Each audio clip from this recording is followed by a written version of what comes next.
Welcome back to the Trauma in the Brain podcast. I'm Chantel Tilly Anderson, and here with me is licensed professional counselor Matt Laszlo. Today we're going to talk about regret. So, Matt, from a simplified clinical perspective, how do you define regret?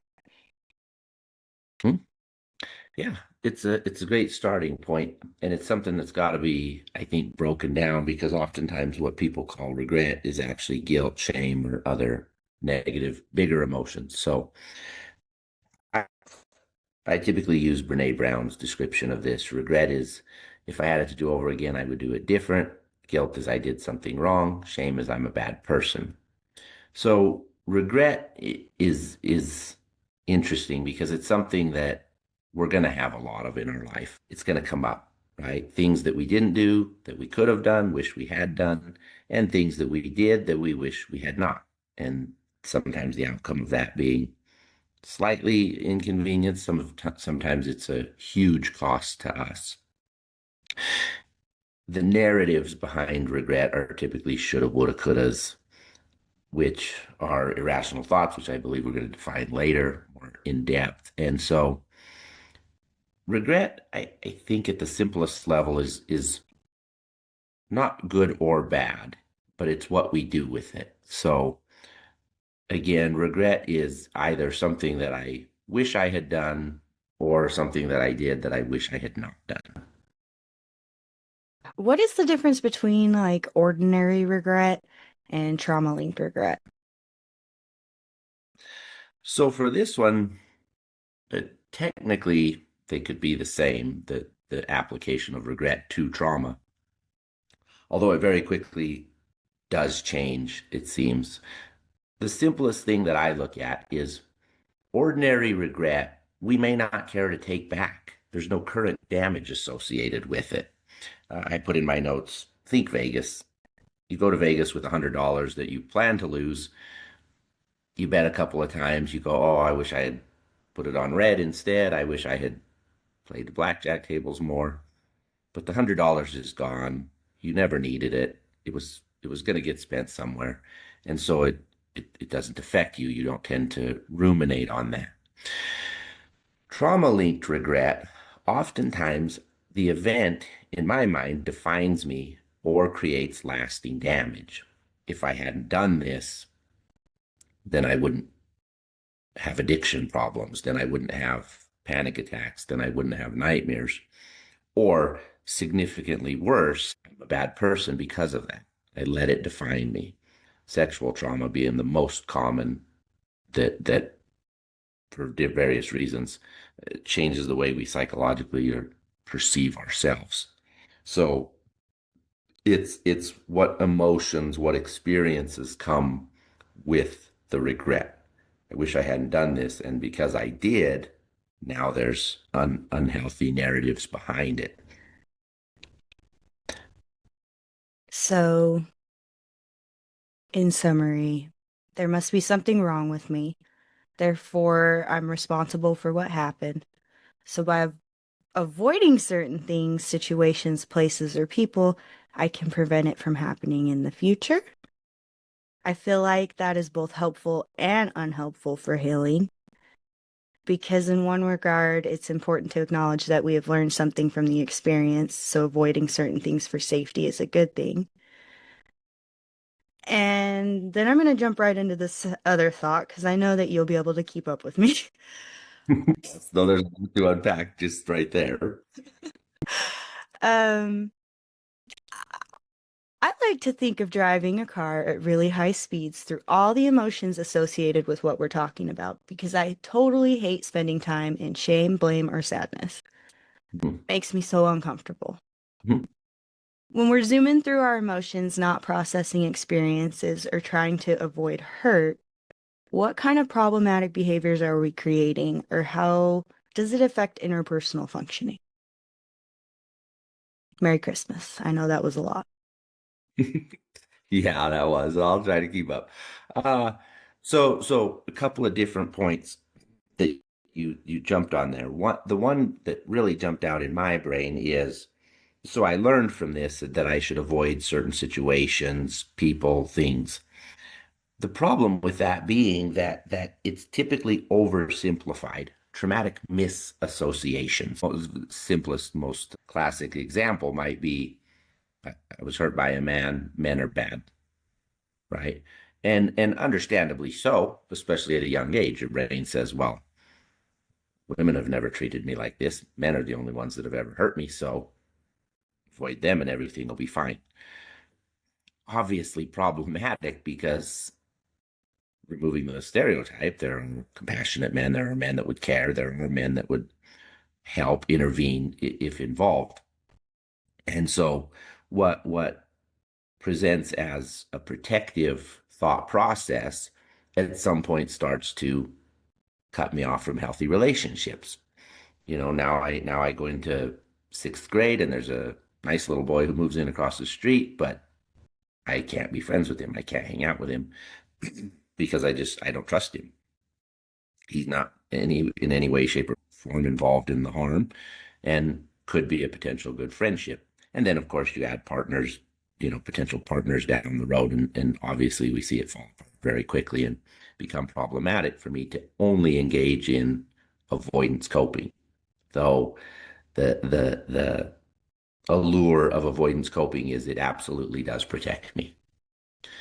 So again, we simplify it, but we unintentionally make it more problematic. You mentioned that there must be something wrong with me. If I did this, if I made this mistake, that's where what I call slippery slope thinking. Oftentimes a regret turns into guilt or shame, but also we attach a lot of implications to it. If I made this mistake, then I must be bad, or I can't trust myself, and different things. So it sort of escalates in misery. Do you want me to go back and read through some of this so that we can break it down, or do you remember where we're at? No, go ahead. Okay, so when we're zooming through emotions and not processing experiences, we're trying to avoid hurt. What kind of problematic behaviors are we creating? So we kind of talked about avoidance. Hmm. What other behaviors are created when that happens, or how does it affect our relationships? Well, by far, avoidance coping is the biggest. The second, though, thing that I might add with the way you worded that is it's not necessarily behavioral problems as much as it is thinking problems. I've often found in doing trauma therapy that a lack of an image, a lack of a narrative lends itself very well to shame. Shame is like dark energy in the universe. It'll fill up everything. Um, so it's like if I don't have the words or the if I don't sit down and process what just happened to me, right, and fill in all the holes with logical, rational narratives, which I really need to clarify that. It's later in the podcast, but I'm going to probably do it now. But if I don't fill in those holes with logical, rational narratives, which are accurate, meaning it's obviously going to feel like this was my fault if I'm a child because the child has the egocentric mindset, but it wasn't. And so if I don't sit down and go, wow, that was crazy, I can't believe that just happened. That must have happened because this person is going through this and I didn't deserve that because of this, and it's definitely not my fault. Well, then I'm going to have trauma. And so it's what it creates is unhealthy thought processes that oversimplify things. Men are dangerous. This is my fault. I can't trust myself.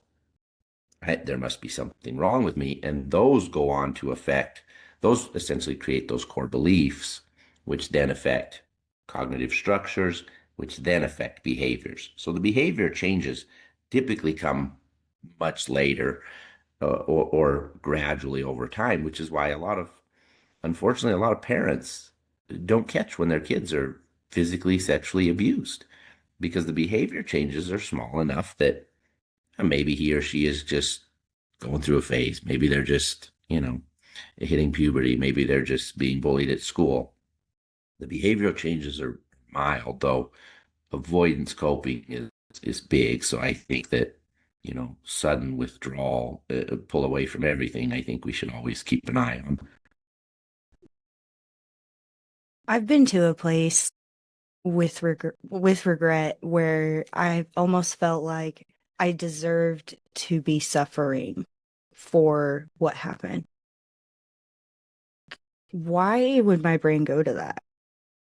And am I the only person that's experienced that, or have you seen it? Oh, that's extremely common. No, unfortunately, that's extremely common. And it's the again the slippery slope. So I deserve this. Here, I'll sort of paint a picture. So and it ties into the next question. What's the difference between I made a mistake and this is my fault? Initially, trauma happens, right? And let's not use accidental, car accident trauma. Let's talk intentional abuse, physical, sexual abuse. Well, initially the thought being I should have not done that, right? Let's say alcoholic, physically abusive father comes home intoxicated, screams at me for, why didn't you clean the house? Why didn't you put your toys away? And kicks me. My brain goes, okay, I should have put the toys away. Where it starts to fall apart though is that's the delusion of control. Right? If I've got an alcoholic father who hates his job, well, abuse is almost inevitably going to happen. And it's not because I didn't clean my toys. They're going to find something, right? An angry person is going to find a reason to be angry. An alcoholic is going to find a reason to drink, and et cetera, et cetera. So my brain goes, okay, I should have done this. Then I try again, and I try and try and try to prevent the abuse by fixing things, and it doesn't work. So at some point, my brain goes, there must be something wrong with me that, maybe I'm the problem. Maybe I'm a bad kid. And it doesn't help that oftentimes that's exactly what's said, right? A perpetrator's most powerful weapon is shame. If they can shame you, then you won't talk. If they can shame you and you're looking at what you did wrong, you won't set healthy boundaries, which in childhood we don't often have the capacity to set boundaries. But even in adulthood, we see it. People that could set boundaries, that could walk away from a bad relationship, don't because they're trying to figure out what I did wrong. Why do I deserve this?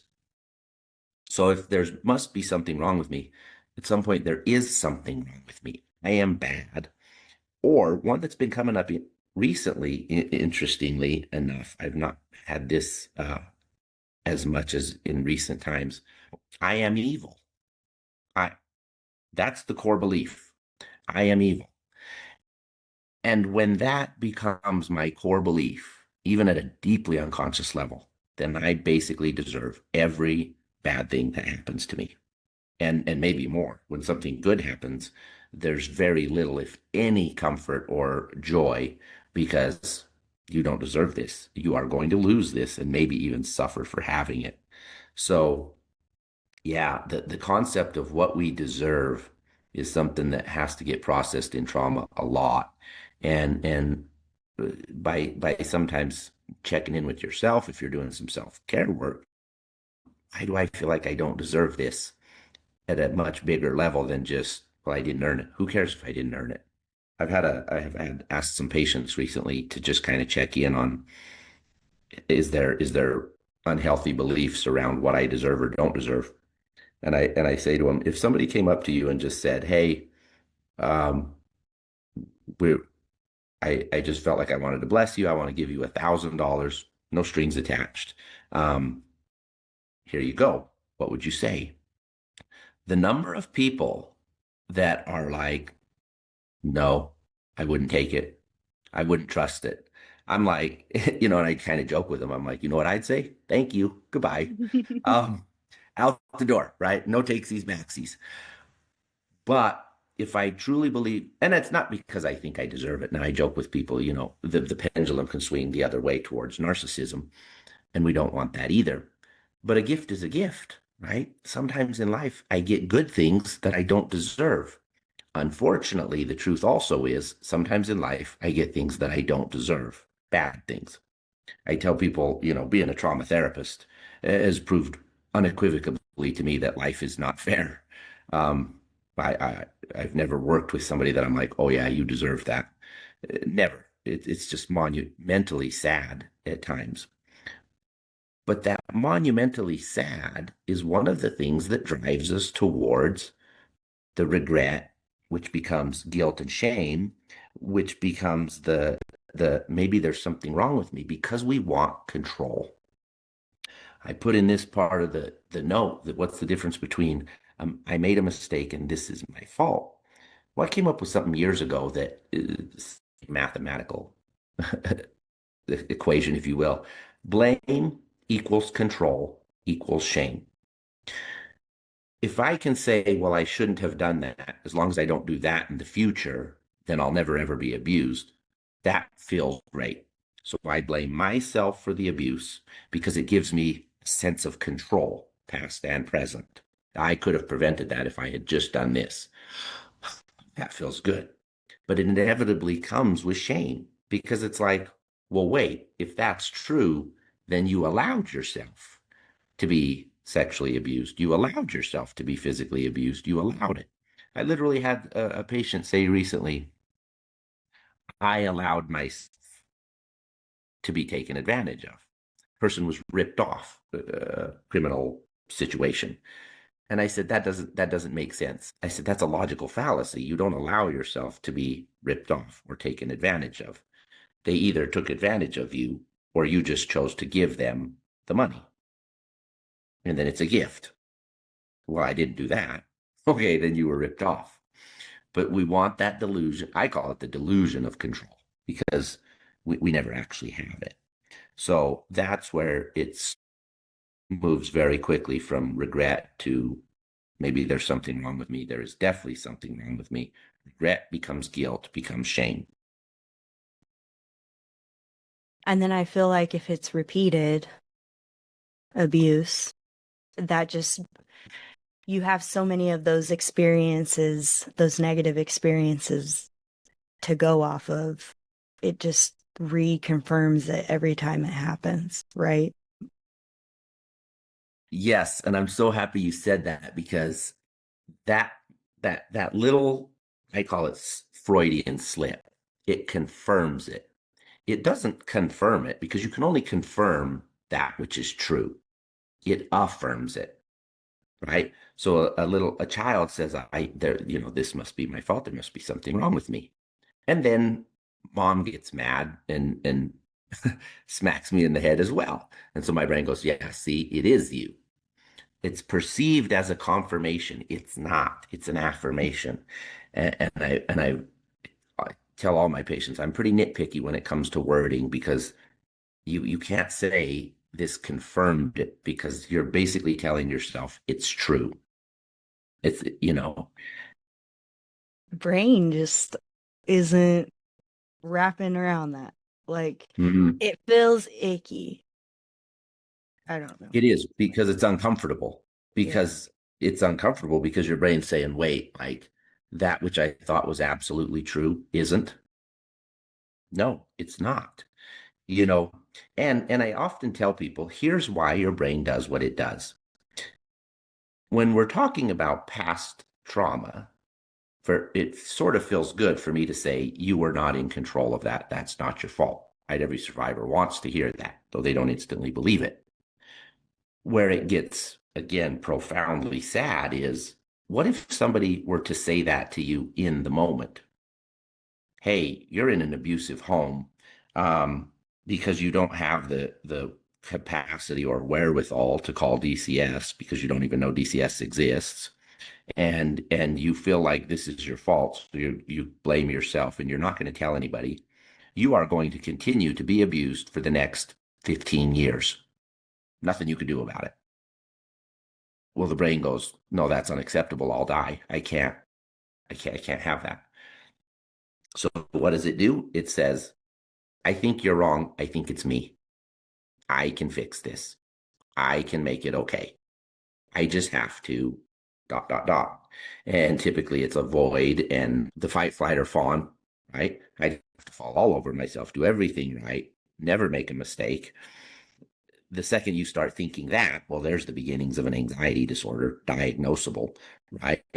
I have to be perfect. Well, good luck. You will fail. And then you've got your depressive disorder coming on the heels of that because there must be something wrong with me. All I have to do is be perfect, and I just can't even get that right. It sounds silly when we paint it that facetiously, as I just did. That's the thought processes behind anxiety, depressive disorders that I've worked with, and particularly trauma. So their regret just moves very quickly into other things that become profound. I feel like we just covered so much. I tend to run ahead and not leave things in the questions where they're supposed to be. So, after working with you, I Mm. noticed that you stress the importance of acknowledging unmet needs. Why is that such a critical part of the healing process? And how do you just cut through to realizing that when you have a loop of thoughts or something is going through your head, how do you actually step back and be like, what do I actually need? Well, I suppose in order to break out of a loop, you first have to acknowledge that you're in a loop. So I said earlier, I want to make sure to define irrational thoughts, and I'll do that right now. So when I use the term irrational, now it gets used a lot of different ways in society, right? The English language, you can kind of make things have different meanings at times, right, wrong, or otherwise. But an irrational thought in cognitive therapy, particularly rational emotive behavioral therapy, which was Albert Ellis, who's one of my favorites. An irrational thought is any thought that's unverifiable, I can't prove it, and or only serves to create misery. The second criteria being by far the most important and I think the easiest to identify. The reason for that is I've had a lot of patients over the years say, well, it's verifiable. It was definitely my fault. It actually wasn't, but that one perception matters, right? So I'll give an example, an easy example. Somebody goes to a party and is drinking, then somebody puts drugs in said drink and the person gets taken advantage of. Highly likely that their regret statement the next day is going to be, I shouldn't have drank. Okay, whatever your legal, moral, ethical thoughts about alcohol are, you could certainly justify that, but it doesn't make it my fault. It's wrong, right? But I go there. And so you hold on to that and you get stuck in that loop. I shouldn't have gone to that party. I shouldn't have gone to that party. I shouldn't have gone to that party. And in this situation, we would say, well, yeah, that's verifiable, I suppose. Obviously, hindsight's 2020. We didn't know that at the time, but sure, you can have that one. It's still irrational because it does nothing for me. It doesn't change the present. The shock and denial stage of the grieving process is what a lot of these thoughts are rooted in. I don't want it to be true that I got taken advantage of. I don't want that to be true. I had a patient one time say of a sexual assault. I said the word for what you're describing is rape, and she said I don't like that word. Nobody likes that word. It's an ugly word, but it's the word for your experience. By not saying the word, then we come up with alternative narratives. Something happened because I dot dot dot. No, that's not the truth. I've been saying recently there are comfortable lies, uncomfortable truths. The uncomfortable truth being I had no control of the situation and I got hurt deeply. So any thought that only serves to create misery in the present, and I'll check in with patients and say, okay, let's assume for a moment that that's true. Is it doing you any good today? No. Okay. Then why is it coming up? What's the unmet need? Oftentimes with trauma, it's a relief, a resolve from my symptoms. I can't sleep at night. I have nightmares. I hate myself. Okay, then let's work on changing that in the present, not going back in time, which we can't do. So I find the next question especially interesting because I have spent a lot of time in these types of thought processes. Can you explain the why behind creating alternate timelines or outcomes to situations or experiences? And I guess what I'm talking about is mourning the version of ourselves who didn't get the chance to exist, or mourning safety, innocence, options, or connection. Mhm. So the way the alternate timelines, what I'll often talk to people about is I call it the Back to the Future paradigm from the old Michael J. Fox movies. I think those were in the 80s. But a lot of people have kind of poked fun at that movie because, he comes to him, he's just in the future, and he says something in the future is going to go wrong. So we got to go back in time to prevent it. And it's like, well, it seems like you could probably just prevent it in the present. But nonetheless, we go back in time 50 years and try to prevent things. And as silly as that sounds in a movie, it's literally what we do. And what I have most often seen clinically is, but I don't know how to prevent it in the present. I don't know how to fix it in the present. Those unmet needs or chronic misery. I'm not happy. The person I am is not who I want to be. I'm not in the situation I want to be in. In fact, I've often said, nobody reflects on the past when the present is great. If I'm happy, if I'm good, if my life is good, well, then I'm not reflecting on the past going, I wish I could change it. No, I don't wish I could change it. Things are good. So there's always an unmet need in the present. So we look to the past to create that timeline. Again, the other thing sometimes being denial, almost looking for a different way to word it, explain it so that sexual abuse, physical assault, death was not real. People say, "Well, I know it was real." You know what was real? Well, I can't say it. Then there's not integration of the truth. You're in the denial phase. Again, Bessel van der Kolk, anything that you can't say out loud becomes inherently dangerous to you, creates chaos in the mind. That second part, he didn't say that's mine, but so so that alternate timeline, we don't want to acknowledge it. Oftentimes that's also because we've attached shame to it, though. If this happened, then I'm a bad person. No, that's not true. Of course, it feels that way. So if that is true, then I need it to not have happened. What I like to talk about here is to me, this is the most profound thing about counseling.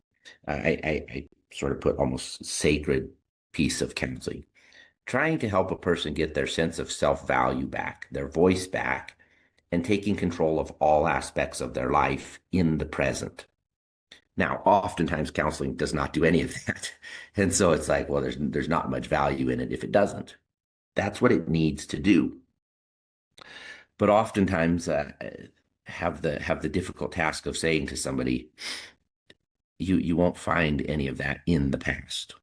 The past is where you got hurt. The past is where everything got thrown off track. The only place to fix it is in the present.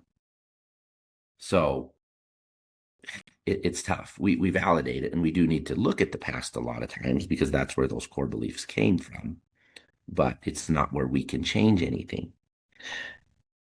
The next one in the questions is, why do we do that back stuff? Safety. We're looking to create a sense of safety in the present because obviously, if I have trauma, then once upon a time I wasn't safe. I need to know that in the present I am.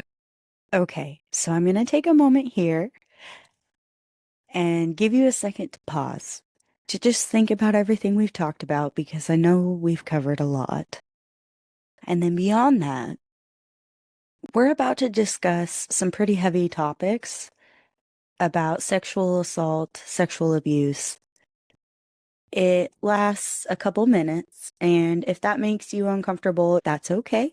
Go ahead and fast forward to 34 minutes and 55 seconds.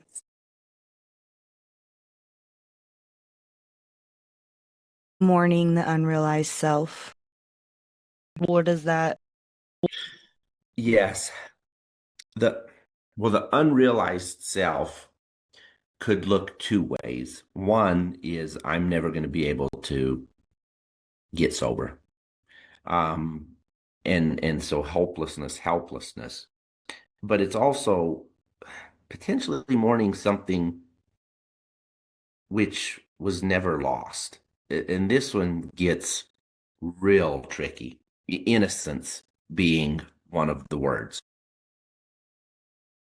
If I was raped for my first sexual encounter, then medically speaking, virginity is gone. But what about innocence and purity? The survivor very, very often thinks both of those are gone. And it doesn't help that culture sort of imposed that, right? The knights and kings or whatever old cultures, they would check for purity before somebody married royalty. Um, and I don't think they ever probably asked, was this voluntary or involuntary? They didn't care. Well, that obviously created generational trauma and unhealthy belief systems because we have to move away from victim blaming and letting a person be defined by something that happened to them. This is profoundly wrong, right? Damaging, well, you're not innocent, you're not pure, you're not this, you're not that, or you are all these negative things. No, that cannot be my truth.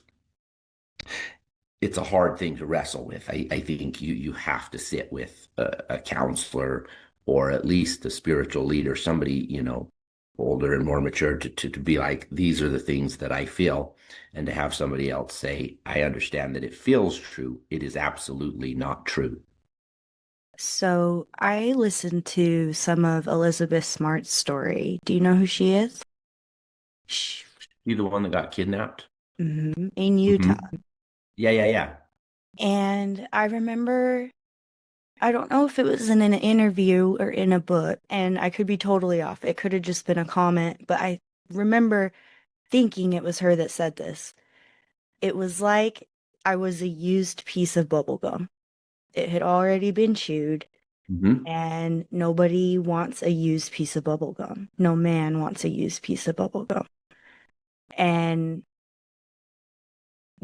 obviously that's not, it was just a sad thing that I connected to this. And it was Sure. so hard to listen to. Oh, yeah, it's terrible. No human being should ever feel that. It's like I said, it's profoundly sad. The thing it's why I love trauma therapy, but at times it is painful. um, because it's like, God, it's not bad enough that you went through this, but now you have these core beliefs that you're less than, that you don't matter, that all you are is chewed bubble gum. That is so sad to me. It's like we've got to fix that. Yeah, we We have do. got to fix that, right? And I put in my note, as a society, we can value purity without victim blaming or holding a victim accountable for crimes of a different person. This is not your fault, and it cannot be used to define you. You're not used bubblegum. It's just madness that we hold on to these beliefs that something that happened to a person can permanently define them. Uh, albeit, I will say this, and this only further drives home that the perpetrator is the one in the wrong, and they should be held accountable for it. It doesn't help that physically there are permanent changes, right? If somebody chops off my arm, well, that's permanent, right? So I am less than I was before. And there's no taking that back. I can't fix that necessarily. But what we have to differentiate in terms of language is innocence. So somebody that's physically sexually abused, there might be trauma to the physical body that is never changed, but innocence never goes away. that if we're saying that it did, then we're victim blaming, right? We're creating that. And I've often heard, I'm always a little queued up when somebody says, I feel guilty. Guilt implies you did something wrong. I feel guilty for what happened. No, you should be sad about it, or quite frankly, angry. Anger is a healthy emotion that oftentimes are robbed of. Because if I'm blaming myself, well, then I'm not mad at the other person. The number of people that I've worked with that have struggled with self forgiveness, and I'll ask them, "What about the other person?" And it's like, "Well, I already forgave them, or I don't need to forgive them." Yes, you do. They're the one that did something wrong. You don't need forgiveness. You didn't do anything wrong. But it's typically not what we see. Again, that egocentric mindset. It must be me. So the other thing that we have to separate out, and it's a delicate topic to say the least, is blame versus responsibility. Responsibility is, and I have this cheesy little visual that I give my patients. It's pretty non-triggering. Obviously, if somebody was stabbed and that's their trauma, I don't use this example, but I often tell people, let's imagine that this is a knife, and while I'm typing and doing my note, you stab me in the neck. Well, now I have this knife in my shoulder. I'm going to tell everybody you did that. That's your fault. So I said, well, you should have been paying more attention. No, I was doing my notes. I was doing what I was supposed to do. I'm not owning that. They did this to me. That said, if a week from now this knife is still there, that's not the perpetrator's fault. I work at a medical clinic. I could get this fixed. Matt, why aren't you fixing that? Well, I'm waiting for them to come take it out. They're not going to take it out. They don't even acknowledge or own that they did it. And of course, societally speaking, right, in terms of the end of abuse and oppression and mistreatment, yes, the person that did that should fix it. But oftentimes they're not going to, right? I'm working with trauma survivors that their trauma was years ago. Oftentimes the perpetrator is not even alive anymore. And so, yes, what they did to you was terrible. It never should have happened. They're the one. But I don't see them coming around to fix it. Let's work on fixing it. And because it's my responsibility, again, that masturbatory thinking, it must be my fault. It must be mine. And it makes logical sense, but we have to differentiate them out. They're not the same.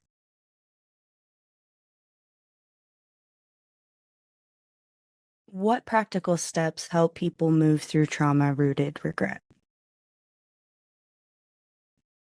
The first I put is acknowledge that the irrational is true. This never should have happened. You're right. It shouldn't have.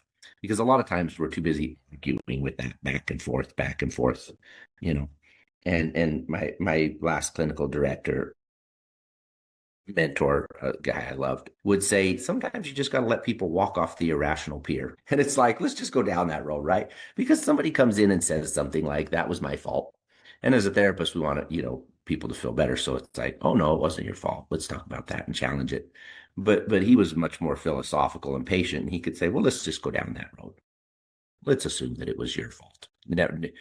Ignoring the fact that you were 7, and this other person was an adult with an alcoholic problem. But sure, let's assume that it was your fault. What now? And a lot of times, what a person will bump up against is this thought processing is pointless. It's not going to lead me anywhere. Okay, then let's back up and look at what now. How do I change the present? Regret is often a delusion of control. I shoulda, woulda, coulda, but you couldn't. I can't remember. There's a philosophy out there that says you did the best you could, as evidenced by it's what you did. Meaning you couldn't have done better. If you could have, you would have. Sigmund Freud's the pleasure principle, right? I always want to be happy. I always want to be successful. So if I'm anything less than that, I couldn't have changed it. I either didn't have the knowledge, I didn't have the perception, I didn't have the skills, it was not in my control. And so acknowledging that not only are these irrational thoughts serving to create misery, they may not be true. But then coming to, if I have these irrational thoughts, it's usually because I'm trying to create safety in the present. What do I need to do to be safe? Now, that where that becomes problematic in terms of anxiety is I just need to be perfect all the time. No, we need to break that down in terms of your trauma. And that's what felt true at age 7, but that's not what's true in the present. What you need to do is set and maintain healthy boundaries, which most trauma survivors are not very good at because they're just looking at their own behaviors and not recognizing the fact that they're in an abusive relationship and there's nothing they can do about it. So we first acknowledge that the thought patterns are not helpful. Also, paying attention to, the breakdown of what is regret, what is guilt, and what is shame, and actually looking at, am I saying I regret that, but using shame-based terminology? If so, we want to scale that back. Because I tell people, if you think about the old food pyramids, which a lot of people don't remember those, you had, I think, like certain foods at the bottom, and you could eat tons of those foods in a day and it was okay. And then the next level up, you need a little bit less of that. And then I think sugar was at the very top. You're not supposed to eat a lot of that. Well, I tell people, if you think of regret, guilt, and shame on the food pyramid, regret is like breads and grains. You can have quite a bit of it. It's not really going to hurt you. So it's sort of a foundation of life. Regret is inevitable. It's not even necessarily a bad thing. Sometimes it just helps you learn. Guilt, I would argue we should have less of. We don't want a ton of guilt in our life. It typically costs us something, whether that's financial, practical, or relationships. It costs us something, and it's doing damage. But you can have plenty of it and still function day to day. I tell people, ask me any question about guilt, and I'll tell you, yeah, I have guilt, and can even give you specific examples, right? And I can carry that. It doesn't burden me day to day. Shame is like battery acid. It does not belong on the food pyramid. You should never have shame. Somebody said to me the other day, well, shouldn't everybody have some shame? No, none. It's not a healthy, useful emotion. It's a complete breakdown of healthy thoughts into unhealthy thoughts. Shame is not useful because shame defines me permanently. I'm a bad person, was, is, and always will be. That's never healthy. Uh, there's a belief system I've observed quite a bit clinically. People think that shame is a useful motivation for positive change. If I beat myself up enough, I'll do better. Logically makes sense, but I feel like science has shown us over and over and over again that that doesn't work. You tell somebody you're a bad person, they engage in more bad behaviors than good. But you tell somebody, whether it's a child or an adult, you're really smart, you are capable, you're a strong human being, you can figure this out, you've got this, they do better. So I think we have to recognize, acknowledge, and challenge the belief system that shame promotes good behavior or protects me. It doesn't. It only hurts me. Here, you made a statement to move toward the life you want in the present.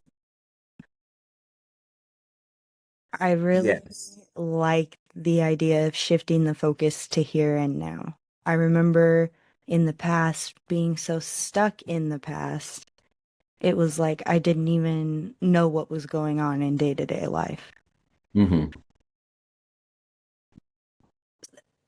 How can we incorporate mindfulness in daily life? And would that help to shift our focus to the here and now? The short answer is yes, absolutely. On some levels, a somewhat controversial topic. I'm debating how to say this delicately. Uh, if we didn't remember trauma, then it wouldn't affect us. right? If it never happened in my mind, then it wouldn't affect emotional behavioral functioning. So mindfulness, if we could practice it every moment of every day, would eliminate pathological emotional behavioral functioning. I would have the capacity to go, that was a mistake, change it. Then I would change it, and then I would feel good instantly. And so mindfulness is so important. It's true path to healing. And I think it's a big part of everybody's therapeutic journey, even absent trauma. I think learning to be more mindful of the moment is how we experience more happiness than not in life. Because no matter how traumatic and terrible life might have been, more often than not, there's the capacity for joy, pleasure, fun, healthy connections, happy connections. But those big moments when it went away, we reflect on, trying to figure out how to prevent it while missing out on the positive moments and sometimes stumbling right into more of the negative moments. So mindfulness is huge. Typically, at some point, we have to acknowledge that reflecting on the past is not doing me any good. If I want to be safe, in the present is the best place to do that.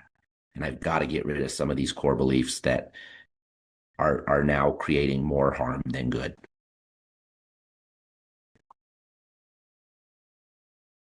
If you could say one thing to people struggling with regrets, what would it be?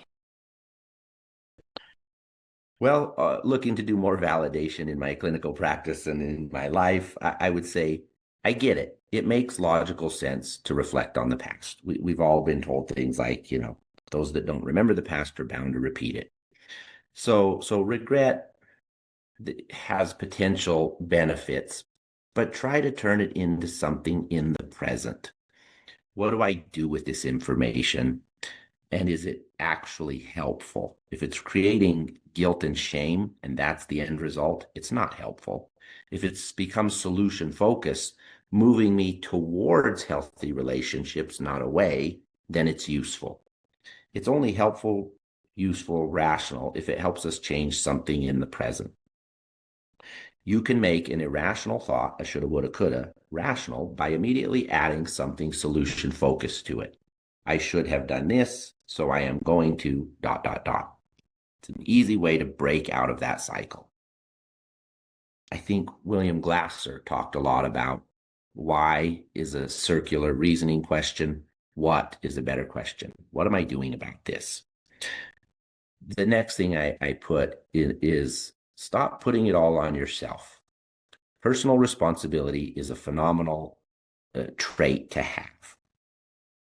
That said, we have to acknowledge victimization. This this is not my fault. I didn't cause this. I didn't do this. I was hurt. There's a huge difference between acknowledging victimization and a victim mentality. A victim mentality, of course, right? Anecdotally, everybody's going to say, oh, you can't have a victim mentality. You shouldn't have a victim mentality. And I agree. But if I don't acknowledge victimization, then it's my fault. I must not be a good enough person. I probably deserve all these bad things. None of that's helpful, accurate, or true. So acknowledge victimization. If you have been hurt by another human being, internally hold them accountable, at least internally, sometimes externally as well. But the one you can always control is internally. I'm going to acknowledge that I did not deserve this. It happened because I was in the proximity of an abusive person. That's all. You can't change the past, but you can change the present. And memory reconsolidation says you can change some of your perspectives about the past. The statement that it was my fault is never true when it's about another person. If we've got one more minute, I want to add to that a big thing that who knows, maybe for another time. It must have been my fault. There must be something wrong with me.